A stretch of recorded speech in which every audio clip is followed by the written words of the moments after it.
വീക്കെൻഡിന് വീട്ടിൽ മടി പിടിച്ചിരിക്കുമ്പോൾ എനിക്ക് പെട്ടെന്നൊരു കോള്, ഡിന്നർ കഴിക്കാൻ പോയാലോ? സഡൻ ആയിട്ടുള്ള പ്ലാൻ ആയതുകൊണ്ട് ഒട്ടും ആലോചിക്കേണ്ടി വന്നില്ല. സ്ഥിരം പോകുന്ന സ്പോട്ട് തന്നെ പോകാമെന്ന് വിചാരിച്ചു. മല്ലു കിച്ചൺ എന്ന് പറഞ്ഞൊരു റെസ്റ്റോറൻറ്റിലേക്കാണ് ഞങ്ങൾ പോയത്. ഗാന്ധിനഗറുള്ള റെസ്റ്റോറൻ്റാണ്. അഹമ്മദാബാദിൽ നിന്ന് ഗാന്ധിനഗറിലേക്ക് കുറച്ച് ദൂരം പോകണം. ഇടയ്ക്കൊക്കെ കേരള ഫുഡ് മിസ് ചെയ്യുമ്പോൾ ഞങ്ങൾ വരുന്നൊരു സ്പോട്ടാണിത്. പുട്ടും ബിരിയാണിയും പൊറോട്ടയും അപ്പവും ഇടിയപ്പവും ഒക്കെ കിട്ടും. അങ്ങനെ ഞങ്ങൾ ഭക്ഷണമൊക്കെ കഴിച്ചു, അയാളെ കണ്ടു. അതിനുശേഷം അവിടെ നിന്ന് മെല്ലെ ഇറങ്ങി. അപ്പോഴാണ് പറയുന്നത് നമുക്കൊരു ഐസ്ക്രീം കഴിച്ചാലോ.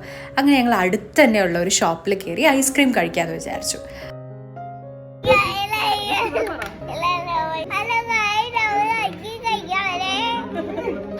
ഫുഡ് എൻജോയ് ചെയ്യുന്നതിനെക്കാട്ടിലും ഞങ്ങൾ എൻജോയ് ചെയ്തിരുന്നത് അവിടെ ഉണ്ടായിരുന്ന കുറേ മൊമെൻറ്റ്സ് ആയിരുന്നു. വർത്തമാനം പറഞ്ഞിരുന്ന സമയം പോയതറിഞ്ഞില്ല. അങ്ങനെ ഞങ്ങൾ തിരിച്ച് ഫ്ലാറ്റിലേക്ക് പോന്നു. ഫുഡ് കുറച്ച് ഹെവി ആയതുകൊണ്ട് ഒന്ന് നടന്നതിന് ശേഷമാണ് ഞങ്ങൾ ഫ്ലാറ്റിലേക്ക് പോയത്. ഇതായിരുന്നു ഞങ്ങളുടെ വീക്കെൻഡ്.